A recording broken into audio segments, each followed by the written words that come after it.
आए हुए सभी लोगों का बहुत बहुत धन्यवाद और आभार प्रकट करना चाहता हूं। ये जसवंत नगर विधानसभा, यहाँ के लोगों का परिचय देना या उनसे अपील करना, ये अपने सब वो लोग हैं जो घर के, परिवार के और समाजवादी आंदोलन के पहले दिन से जुड़े हुए लोग हैं। और ये बात केवल हम लोग मंच से नहीं कहते हैं, जो विरोधी लोग हैं वो भी ये महसूस करते हैं कि हम और कहीं तिगड़म तो लगा सकते हैं, कुछ और बहाने कर करके वोट को इधर उधर कर सकते हैं, लेकिन जब जसवंत नगर का वोट खुलेगा तो वो रिकॉर्ड न केवल अपना रिकॉर्ड बनाता है, बल्कि जसवंत नगर अपना रिकॉर्ड भी तोड़ देता है, लाखों वोट से हमेशा जिताता है। मैं जब पिछली बार आपके सड़क के किनारे कार्यक्रम हुआ था, उस समय भी यही बात मैंने रखी तो कही थी, और आज भी मैं महसूस वही बात करता हूं कि यहां की जनता ने मन बना लिया है कि एक एक वोट समाजवादी पार्टी के पक्ष में पड़ने जा रहा है। और ये जिम्मेदारी अब आपकी और बढ़ जाती है, क्योंकि पिछली बार तो चाचा यहां थे, लगातार संपर्क कर रहे थे। अभी आपने मुख्यमंत्री जी का तो सुन ही लिया आपने। जो मुख्यमंत्री जी हैं उनके बारे में क्या कहना। जब विधानसभा में हम लोग रहते हैं तो वो गिनती भी उल्टी पुल्टी पढ़ते हैं। एक बार कोई सवाल को लेकर के वो खड़े हो गए और जाने कहां से वो अखबार लेकर के आए और उस अखबार की खबर के माध्यम से कहने लगे कि 46 में 56 भर्ती हो गए थे एसडीएम। और उस दिन से लेकर के आज तक हम लोग कई जगह पर कई माध्यम से पूछते रहेंगे, भाई वो कम से कम 46 से 56 वाली सूची तो दे दो। और अभी पता नहीं क्या भाषण दे के गए जो प्रसाद को चूरन समझते हैं। बताओ, ये हमारे मुख्यमंत्री, आपने देखा होगा सदन में जब भी चाचा को देखते हैं तो वो घबरा जाते हैं। तो जब जसवंत नगर में आए तो स्वाभाविक था कि उन्हीं के क्षेत्र में आए, और ऐसा नहीं कि उन्हें नहीं पता था, बस वो वोट मांगने की औपचारिकता करके गए हैं। उनकी जो एजेंसी के लोग हैं या जो हमारे आपके आसपास खाकी वर्दी के लोग खड़े हैं और एक आध और भी कहीं छिप के खड़े होंगे जो भाषण नोट कर रहे होंगे, वो खुद सूचना दे देते हैं कि ये लाखों लाख वोट से आप जसवंत नगर से हारने जा रहे हो। और आज तो जसवंत नगर है और तारीख 1 मई है। ये समझ लो बीजेपी गई, इसका पता नहीं लगेगा इसके बाद। और फिर जब चाचा ने इलाज करने की ठानी लिया है तो सोचो वोटों से कैसा इलाज होगा इनको। ये जनता तैयार है। हमारे गुजरात के क्षत्रिय भाई लोग तो तलवार से नहीं, इस बार मतदान से मतवार कर रहे हैं, उससे इलाज कर रहे हैं। और जसवंत नगर वाले भी इस बार अपना एक एक वोट डाल करके भारतीय जनता पार्टी के लोगों का इलाज करने के लिए तैयार हैं। ये वो लोग हैं जिन्होंने सब कुछ उल्टा पुल्टा कर दिया है और ऐसा उलझा दिया है देश को और तमाम चीजों को कि अगर ये नहीं हटेंगे तो हो सकता है ये संविधान को भी बदल दें। कई बार हम लोग इस बात को कहते हैं कि संविधान बदलेंगे, तो पत्रकार साथी और बीजेपी के लोग ये तर्क देते हैं कि संविधान कैसे बदल जाएगा। मैं उनसे जवाब में कहता हूं कि याद कीजिए कि भारतीय जनता पार्टी ने एक दिन फैसला ले लिया और फैसला लेकर के सब नोट बंद करा दिए। क्या किसी पत्रकार को पता था? क्या किसी जनता में किसी सदस्य को पता था? और इसी तरह अभी जो अग्निवीर व्यवस्था आई है, ये जो अग्निवीर व्यवस्था जो पक्की नौकरी होती थी, ये जो 4 साल की नौकरी कर दी है।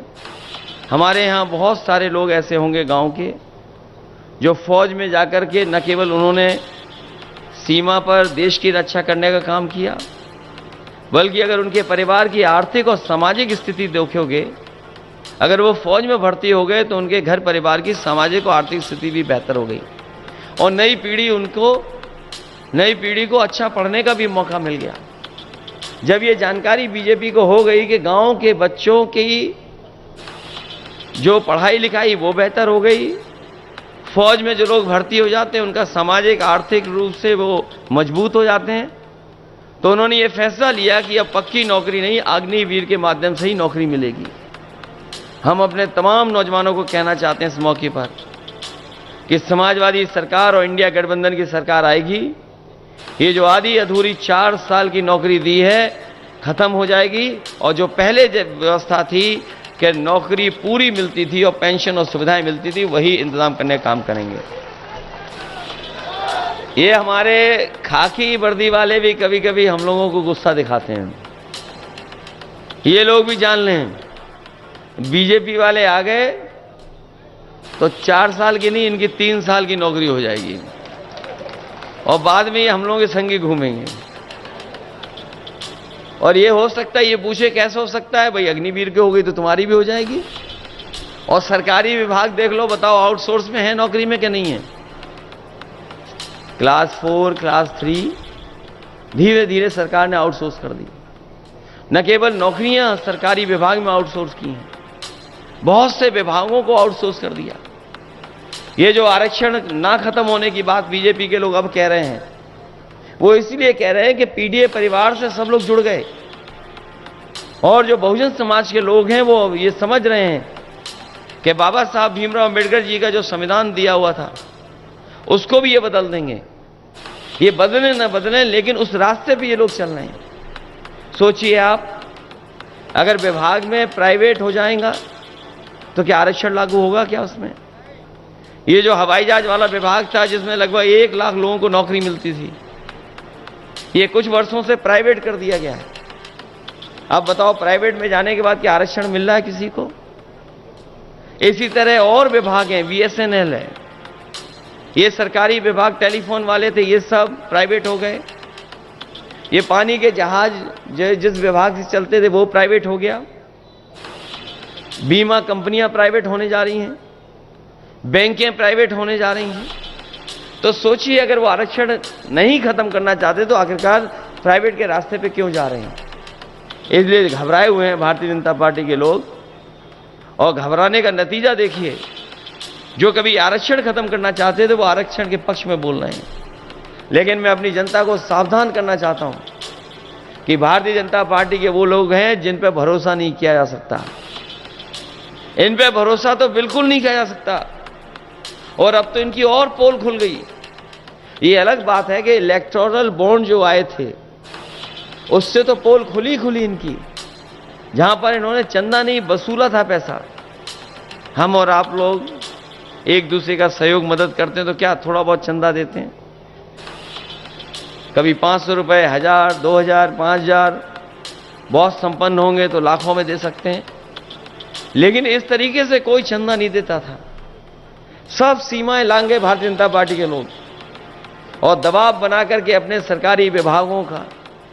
सोचिए कितना चंदा लिया इन्होंने। कई ऐसी कंपनियां हैं जिनके पास मुनाफा नहीं है, जिनके पास कोई कारोबार नहीं है, टर्नओवर नहीं है, लेकिन उसके बावजूद भी अपने टर्नओवर से ज्यादा चंदा दिया है। और कोई कल्पना नहीं कर सकता था कि 1,000 करोड़, 500 करोड़, 400 करोड़, 300 करोड़ तक चंदा दिया है। और ये बात मैं इसलिए कह रहा हूं, ये जो महंगाई दिखाई दे रही है वो महंगाई वसूली के कारण भी है। जो कंपनी, जो उद्योगपति अगर चंदा और वसूली के नाम पर पैसा दे देंगे सरकार को, तो बताओ मुनाफा कमाएंगे कि नहीं कमाएंगे? ये मुनाफे की वजह से महंगाई है। और आपने तो अपने बीच देखा है, जैसे हमने और आपने पुराने लोगों ने बाजार में पार्ले जी का बिस्किट पैकेट देखा होगा। पहले कितना बड़ा पैकेट आता था, पहले इतना बड़ा पैकेट था। जैसे जैसे महंगाई बढ़ी और कंपनी को मुनाफा कमाने के लिए फैसला लेना पड़ा तो पैकेट छोटा होता चला गया। अब बताओ पैकेट कितने का मिलता है? अब 5 बिस्किट का पैकेट हो गया। पहले इतना बड़ा था, अब इतना बड़ा हो गया। और ये सरकार में आ गए तो हो सकता है 1 बिस्किट का ही पैकेट बना देंगे लोग। और आपने तो खुद देखा है, बताओ बोरी से कितनी खाद चोरी हो गई। पहले 5 किलो और फिर अब कितनी और चली गई, 5 किलो और चली गई। ये सरकार में आ गए तो और 5 किलो चली जाएगी। बाद में आपको हो सकता है खाद पाउच में लानी पड़े। ये स्थिति पैदा कर दी इन्होंने। और जिसको लेकर के ये बहुत प्रचार करते थे, अब वो बात खुल गई। फिर ये लोग हमें और आपको सबको वैक्सीन लगवा रहे थे और जबरदस्ती वैक्सीन लगवा रहे थे। हमें लगता बहुत कम लोग होंगे जो हमारे जैसा फैसला लिए होंगे कि वैक्सीन नहीं लगवाएंगे। हमारे जैसे कम ही बचे होंगे। तुम्हें तो डॉक्टर ने मना की होगी तो एक तो हमने नहीं लगवाई। अब तो बात खुल गई ना। और सोचिए कंपनी को क्या कहना पड़ गया। कंपनी ने खुद हाई कोर्ट में कहा कि हां, इस वैक्सीन के बाद लोगों का हार्ट अटैक या हार्ट संबंधी बीमारियां बढ़ी हैं। अब सोचिए जिनके घर में सर्टिफिकेट होंगे, जो वैक्सीन के सर्टिफिकेट आप लोगों ने रखे हुए हैं, उसको देख करके आप वोट किसको डालोगे? आप बताओ। जब सर्टिफिकेट दिखाई देगा तो कोई भी भारतीय जनता पार्टी को वोट नहीं दे सकता। अलग तरह की चिंता डाल दी मन में कि पता नहीं कल क्या हो जाएगा। तभी तो क्या कहते थे कि अफसर ढूंढना चाहिए, कोई नारा दिया था उस समय उन्होंने। तो सोचिए क्या अफसर ढूंढा उन्होंने कि वैक्सीन वालों से भी इन्होंने चंदा वसूल लिया। इसलिए बहुत से ऐसे सवाल हैं जिसका जवाब भारतीय जनता पार्टी के पास नहीं है। लेकिन सबसे बड़ा सवाल जनता के बीच में यही है कि ये संविधान बदल देंगे और संविधान बदलने के बाद हमारे अब के अधिकार छिन जाएंगे। हमें आपको जो सम्मान मिलता है वो भी ये छीनना चाहते हैं। और सच्चाई तो ये है कि बाबा साहब भीमराव अम्बेडकर जी का दिया और संविधान ही हमारी संजीवनी है, जो हमें आगे बढ़ने का मौका देता है। यही संविधान हमें अधिकार देता है 1 वोट का। और ये अगर संविधान बदल दिया तो हो सकता है भारतीय जनता पार्टी के लोग हमें और आपको जो वोट देने का अधिकार है वो भी छीन लें।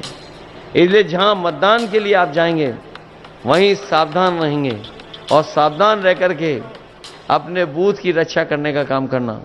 क्योंकि इस समय चाचा यहां ज्यादा समय नहीं दे पा रहे हैं, उन्हें भी चुनाव लड़ना पड़ रहा है और लड़ाना पड़ रहा है। तो उनकी भी इच्छा हम लोगों ने पूरी की है। तो कम से कम 1 लाख से ज्यादा का जिताने का काम करना, क्योंकि यहां की विधानसभा जिता सकती है। और कोई वर्ग ऐसा नहीं है जो वोट ना देना चाहता हो आपको और हमको। अगर थोड़ा बहुत हम लोग उनसे बातचीत कर लें, बैठ जाएं और उनको समझा ले जाएं, तो मैं समझता हूं हर वर्ग के लोग आपके साथ इस बार मतदान देने के लिए तैयार हैं। वो खुद महसूस कर रहे हैं महंगाई, बेरोजगारी और तमाम चीजें, क्योंकि इतनी महंगाई कभी नहीं हुई जितनी इस सरकार में हो गई। जब आज हम और आप लोग 1 मई को है, ये हमारे मजदूर भाई जानते होंगे, आज का दिन पूरी दुनिया में याद करता है मजदूरों को, तमाम उन लोगों को याद करता है जिनका योगदान है काम कर करके समाज और देश को आगे बढ़ाने के लिए। ये जो लेबर डे है, आज की तारीख के दिन योगदान, संघर्ष और उनके किए हुए कामों से जो तरक्की हो रही है उसको सब याद करते हैं। जो साथी कानून को समझते होंगे, इन्होंने कोरोना की आड़ में लेबर लॉ, जिसके लिए मजदूरों को अधिकारों को पाने के लिए मजदूरों को न जाने कितना संघर्ष करना पड़ा था। दुनिया में जहां जहां मजदूर संगठन थे, उन्होंने कई मौकों पर संघर्ष किया। न जाने कितनी बार उन्हें पुलिस से झगड़ा होने की वजह से जाने गई, जाने खोई। न जाने कितने पुलिस के लोग इस आंदोलन में शहीद हुए। उसके बाद जो लेबरों को अधिकार मिले थे, मजदूरों को अधिकार, इन भारतीय जनता पार्टी के लोगों ने कोरोना की आड़ में उन कानूनों को भी ऐसा कर दिया है कि अब लेबर के पक्ष में वो कानून नहीं है। तो सोचिए आड़ में क्या नहीं कर सकते ये लोग।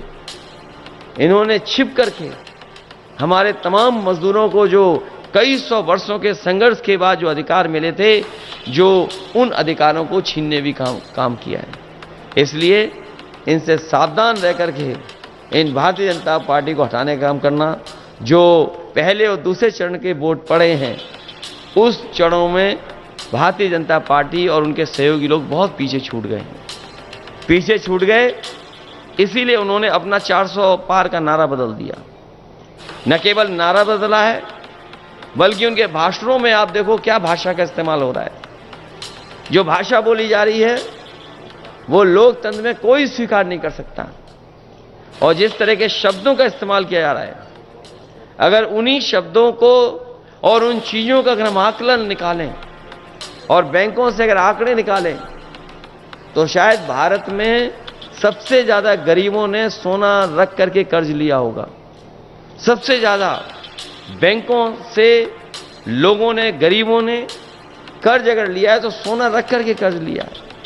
और यही बीजेपी के लोग जो बड़े बड़े लोगों का कर्ज माफ कर चुके हैं, और इतना नहीं, छोटा मोटा कर्ज नहीं माफ किया है, लगभग 16 लाख करोड़ कर्ज माफ कर चुके हैं उद्योगपतियों का। इसलिए गठबंधन ने और इंडिया गठबंधन ने तय किया है, समाजवादी पार्टी ने फैसला लिया है कि इस बार दिल्ली की सरकार बनेगी तो अपने किसानों का पूरा कर्जा माफ होगा। जिस तरीके से उद्योगपतियों का कर्जा माफ हुआ है, उनका करोड़ों का कर्जा माफ हुआ है, हमारे किसानों का तो लाखों का है, करोड़ों का किसी का नहीं है। जब बीजेपी ने कर्ज माफ करने का फैसला लिया तो इन्होंने जो मानक तैयार किए वो ये कहा कि 5 करोड़ से ऊपर जिन्होंने कर्ज लिया उनका कर्ज माफ होगा। यहां जितने लोग बैठे हैं, आसपास जितने लोग होंगे, किसी का भी करोड़ों में कर्ज नहीं होगा, लाखों में कर्ज होगा। कि हमारे गरीब छूट जाएं, किसान छूट जाएं, गांवों में रहने वाले छूट जाएं, उनका कर्ज ना माफ करना पड़े। इसलिए बीजेपी ने जब कर्ज माफ किया तो यह फैसला लिया कि 5 करोड़ से ऊपर जिन लोगों का कर्ज है वो कर्ज माफ होगा। हम समाजवादी और इंडिया गठबंधन के लोग कहते हैं जो किसानों का लाखों लाख कर्ज है वो पूरा माफ करने का काम करेंगे। अगर उद्योगपतियों का माफ हो सकता है तो किसानों का भी हमारा माफ होगा। इसी तरह राशन को लेकर के इन्होंने गरीबों से वोट ले लिया। पिछला चुनाव था तो राशन में न जाने क्या क्या दे रहे थे, और अब जो राशन आ रहा है उसमें बताओ क्या आ रहा है। ये आपका स्वास्थ्य बेहतर करने के लिए दे रहे हैं। सोचो, पहले दे रहे थे रिफाइंड तेल, नमक और न जाने क्या क्या देना चाहते थे, और वोट ले लिया, सरकार बन गई। अब बताओ राशन में क्या दे रहे हैं। वो इसलिए बाजरा दे रहे हैं कि आपका स्वास्थ्य बेहतर हो। और ये हम अपने गरीबों को कहना चाहते हैं, न केवल राशन की गुणवत्ता बेहतर करेंगे, बल्कि जिस तरीके से संपन्न लोग या जो शहर में रहने वाले लोग पैकेज्ड आटा खा रहे हैं, वो स्वादिष्ट भी है या उसमें गुणवत्ता भी है, पौष्टिक भी है। समाजवादी सरकार और समाजवादी लोगों ने तय किया है कि अपने गरीबों को भी पौष्टिक आटा के साथ साथ डाटा फ्री दिलाने का काम करेंगे। और डाटा इसलिए कि दुनिया में बड़ा ताकतवर देश अमेरिका, आप पता कर लेना, जानकारी कर लेना, कई शहरों में लैपटॉप फ्री दे रही है अपने बच्चों को।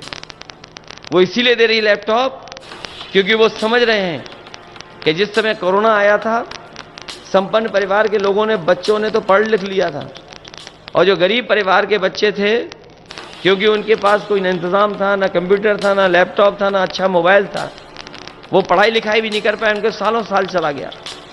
लेकिन जो संपन्न परिवार के लोग थे, जिन पे मोबाइल था, लैपटॉप था, कंप्यूटर था, वो ऑनलाइन पढ़ाई कर सकते थे। और हम तो ये कहते हैं कि जो समाजवादियों ने लैपटॉप दिए थे वो उस समय भी इस्तेमाल हुए, और आज भी जहां होंगे वो आज भी चल रहे होंगे। और जब कभी भी ऑन करते होंगे तो उसमें नेताजी और हम ही लोग दिखाई देते होंगे। उसकी भी नकल कर ली हमारी इस सरकार ने। हम लोगों ने इतना बड़ा दिया था लैपटॉप, इनने इतना कर दिया उसको, और उसमें उंगली घुसते रहो तो वो चले नहीं चले पता नहीं। और 100 नंबर की भी नकल कर ली। एम्बुलेंस खराब कर दी। एम्बुलेंस इसलिए दी गरीब की मदद हो जाए, लेकिन एम्बुलेंस भी खराब कर दी।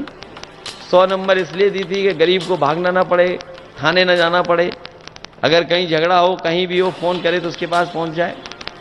और जब से इन्होंने 100 से 112 किया है तो इन्हें पुलिस वालों को ही लगा कि जब सरकार ने नंबर बढ़ा लिया तो हम भी अपनी वसूली बढ़ा लें। तो ये स्थिति पैदा हो गई सरकार में। इसलिए हम आपसे निवेदन और अपील करने आए हैं कि ये चुनाव मैनपुरी का पूरा देश देखेगा, पूरा देश की नज़र होगी यहाँ पर। ये मैनपुरी नेताजी की वजह से और आप लोगों की वजह से पूरे देश में इसकी पहचान है। कम लोकसभाएं होती हैं जिनकी पहचान देश में बन पाती है, और जो वीआईपी लोकसभा जिनको गिना जाता है, माना जाता है, ये मैनपुरी भी वही लोकसभा है। इसलिए पूरे देश की नज़र होगी। जब आपने बाई इलेक्शन में मेहनत करके और साथ लेकर के इतने बड़े वोटों से जिताया था, हमें उम्मीद है कि ये तो परिवर्तन और सरकार बनाने का चुनाव होने जा रहा है और बीजेपी को हटाने वाला चुनाव होने जा रहा है। इसलिए आप सब लोग मिलकर के पहले से ज़्यादा वोट देकर के समाजवादी पार्टी को रिकॉर्ड मतों से जिता देना। यही निवेदन, यही प्रार्थना, यही अपील मैं आपसे करने आया हूँ। ये क्षेत्र तो वो है जो चाह लेगा वो हो जाएगा, और हमें भरोसा है कि सब लोग मिलकर के मदद करेंगे। बहुत बहुत धन्यवाद।